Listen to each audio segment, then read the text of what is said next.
Մեր հերոսներին մոռացության մատնել փորձողները իրենք են նետվելու պատմության աղբարկը, կամ էլ հիշվելու են որպես հայրենիքի գող եւ ընտրակեղծարար։ Ընդամենը մի քանի օր առաջ, ահա այս պատին կար հերոս Հայկազի նկարը։ Այսօր նկարը չկա, որովհետև Նիկոլ Կեղծարարը իրականացնում է Իլհամ Ալիևին տված իր խոստումները։ Նկարը չկա, բայց հիշողությունը կա եւ այն լինելու է, քանի դեռ հայ ժողովրդի մոտ կա դիմադրություն եւ դիմակայունություն այն ամենին, ինչ որ իրականացնում են այսօրվա իշխանությունները։ Այստեղ է նաեւ ինձ հետ Հայկազի քույրը։ Ես շատ շնորհակալ եմ, որ ինքը այստեղ է, մեզ հետ է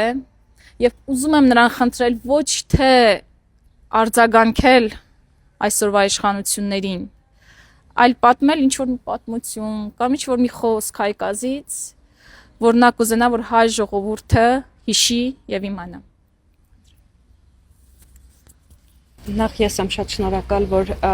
հիշում եք մեր տղաներին ու այս ամեն ինչը բարձրաձայնում եք, որովհետեւ կողքից կարող է թվալ, թե դա ընդամենը նկար է, բայց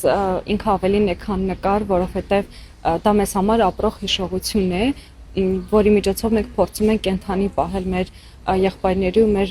զինվորների հիշատակը եւ նրանց կյանքը եւ նայելով Հայկի այդ նկարի աչքերին ինձ մոտ մի պատմություն եկավ իր ասած խոսքերից միանգամից, երբ Հայկը դեռ Տավուշի մարզի Մեհրաբ Զորամասում էր ծառայում, մի անգամ նա զանգահարեց տուն եւ ասաց, որ մամ, գիտես,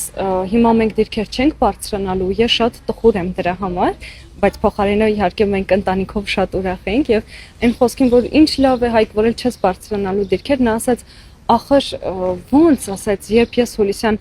մարտերի ժամանակ կռվում էի, մի պահ հետ էի շրջվում ու տեսնում էի իմ հետևից գյուղը, ու տեսնում էի, որ ինչպես են այս գյուղացիները մարդիկ քնում ու զարթնում իմ հույսով, ես ինչպես նրանց համար չկռվեմ, չեմ կարող չկռվել եւ չեմ կարող չծառայել։ Ու ուզում եմ, որ եւ հրաման տվողները եւ այն կատարողները հիշեն, չնայած ես վստահ եմ, որ իհարկե նրանք եւ նայում են եւ կարդում են մեր գրածները, չեն կարող նրանք չհետեւել,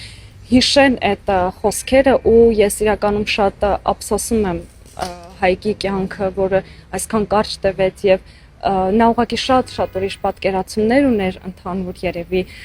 մեր պետության մասին, մեր երկրի մասին, մեր ժողովրդի մասին, ափսոսում եմ, որ այդ պատկերացումները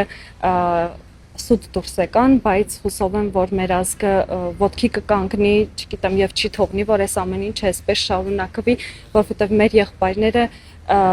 լրիվ ուրիշ պատկերացումներով եւ ուրիշ արժեքներով են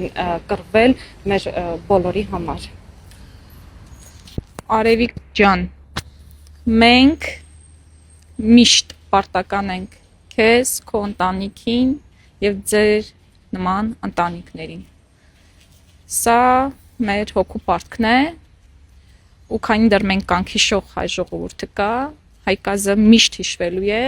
ու նրա նմանները միշտ հիշվելու են։